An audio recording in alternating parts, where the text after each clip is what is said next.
ठाण्यातील घोडबंदर रोडवरील गायमुख ते फाउंटन दरम्यान रस्त्याच्या दुरुस्तीचं काम अंतिम टप्प्यात आलंय। रविवार 7 डिसेंबर रोजी ग्राउटिंग व मास्टिंगचं काम करण्यात येणार आहे। त्याकरता घोडबंदर रोड अवजड वाहनांच्या वाहतुकीसाठी दिवसभर बंद ठेवण्यात येणार आहे। शनिवार मध्यरात्री 12 ते रविवार मध्यरात्री 12 या कालावधीत संपूर्ण रस्ता बंद राहणार आहे। यावेळी प्रवाशांची वाहतूक कोंडी होऊ नये म्हणून पर्यायी मार्गाची व्यवस्था करण्यात आली। मेट्रोची कामे, अरुंद नादुरुस्ती रस्त्यांमुळे व अवजड वाहनांची वाहतूक यावेळी घोडबंदर प्रवास जीवघेणा आणि त्रासदायक झाला असून प्रवाशांची डोकेदुखी वाढले। अर्ध्या तासाचं अंतर कापण्यासाठी वाहन चालकांना तासनतास वाहतूक कोंडीचा सामना करावा लागतोय, तर नादुरुस्त रस्त्यांमुळे अपघात होऊन अनेकांचे बळी देखील गेलेत।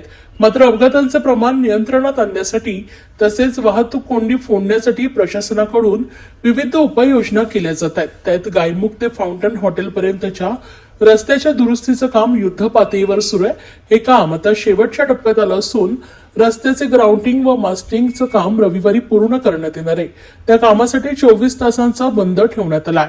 मुंबई ठाण्यातून घोडबंदरच्या दिशेने जाणाऱ्या सर्व अवजड वाहनांना वाय जंक्शन कापूरबावडी येथे प्रवेश बंद राहणार आहे। मुंब्रा कळवा येथून घोडबंदरच्या दिशेने जाणाऱ्या सर्व अवजड वाहनांना खारेगाव टोलनाका येथे प्रवेश बंद असणार आहे, तर नाशिककडून घोडबंदरच्या दिशेने जाणाऱ्या सर्व अवजड वाहनांना मानकोली नाका येथे प्रवेश बंद असणार आहे। मुंबई, ठाणे, मुंब्रा, कळवा, नाशिक येथून येणारी सर्व अवजड वाहने भिवंडीतील मानकोली अंजूर फाटा मार्गे इच्छित स्थळी जातील।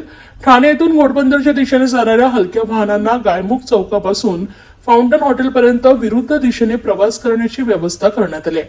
त्यामुळे हलक्या वाहनांनी प्रवास करणाऱ्यांना दिलासा मिळणार आहे, मात्र त्यांना काही काळ वाहतूक कोंडीचा सामना करावा लागणार आहे। या अधिसूचना पोलीस वाहने, फायर ब्रिगेड, रुग्णवाहिका व अत्यावश्यक सेवा पुरवणाऱ्या वाहनांना लागू राहणार नसल्याची माहिती ठाणे वाहतूक शाखेचे उपायुक्त पंकज शिरसाट यांनी दिली आहे।